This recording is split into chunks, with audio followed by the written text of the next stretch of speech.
let's skate to the ice here because, as you know, George, I'm very upset, as all of us are, with the Bruins season being over. Hey, smile because it happened. Well, that's fair, and I think it's the right time to give them their flowers. Let's give out some superlatives. Cool. Now, I remember you and I have done this exercise before in the past, and if I'm not mistaken, you won a superlative in high school that was like something like most likely to succeed or nicest.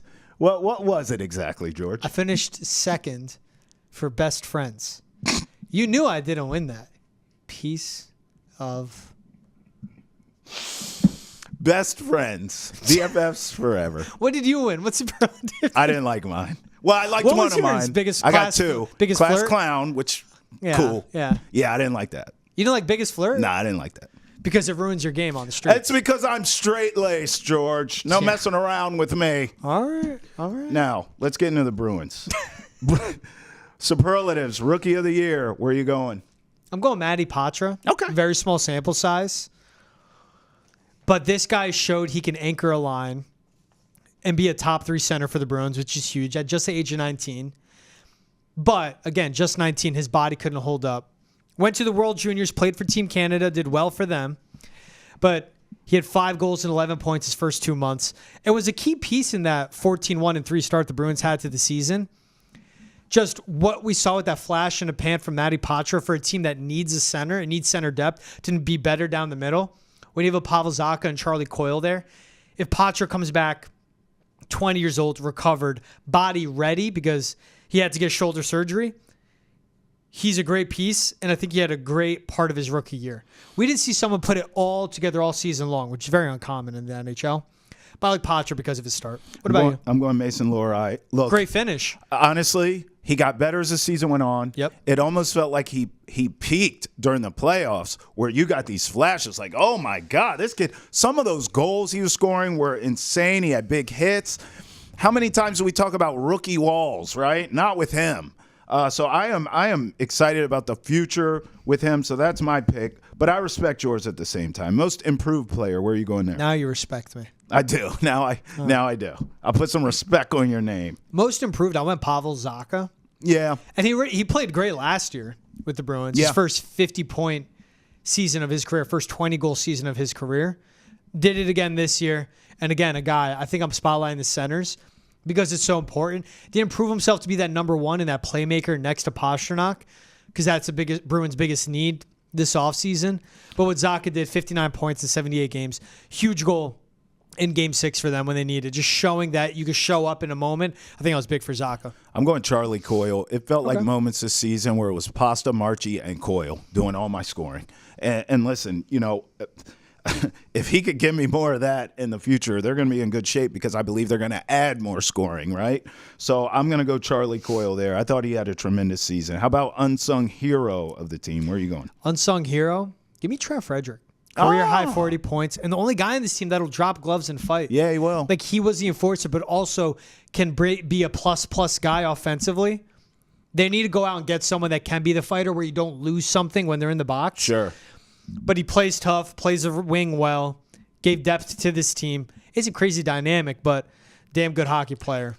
You're going to look at me sideways, but I'm going Jeremy Swayman. And one of the reasons is because I don't feel as though we gave him his flowers, his due respect until we got to the postseason and he stood on his head. But the reality is, and we go through the numbers all the time, the guy was top-notch all year long. Him both and Linus Ullmark, obviously. But I'm going to go Jeremy Swayman because I want to give him as many awards as possible. Defenseman of the year, where are you going there? I'm going to go with their best defenseman. That's Charlie McAvoy. Yeah. So I mean, he showed up in the postseason, too.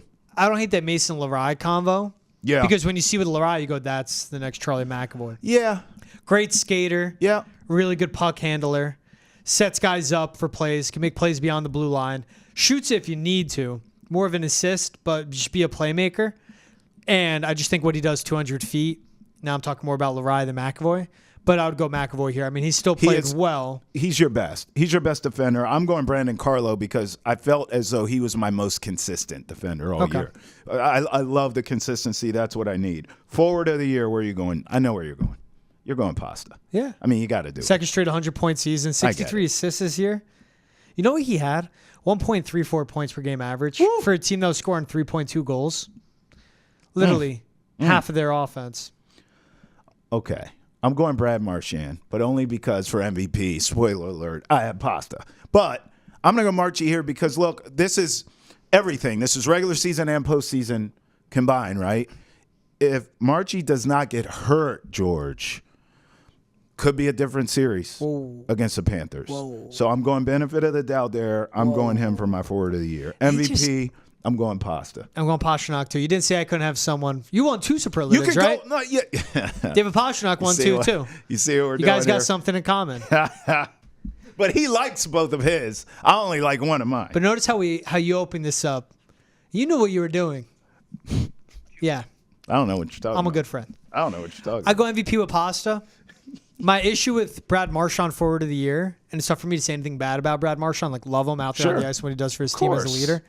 This offense was so bad all year long. Now, you can say the same thing. Pasternak's your MVP, but he was the only guy scoring. He was carrying them. Right. They need to go out, find another playmaker to be on the ice with Pastrnak or another playmaker deeper on this roster to go and give depth and give him some relief, especially when it comes time in the postseason. Hockey gets tight.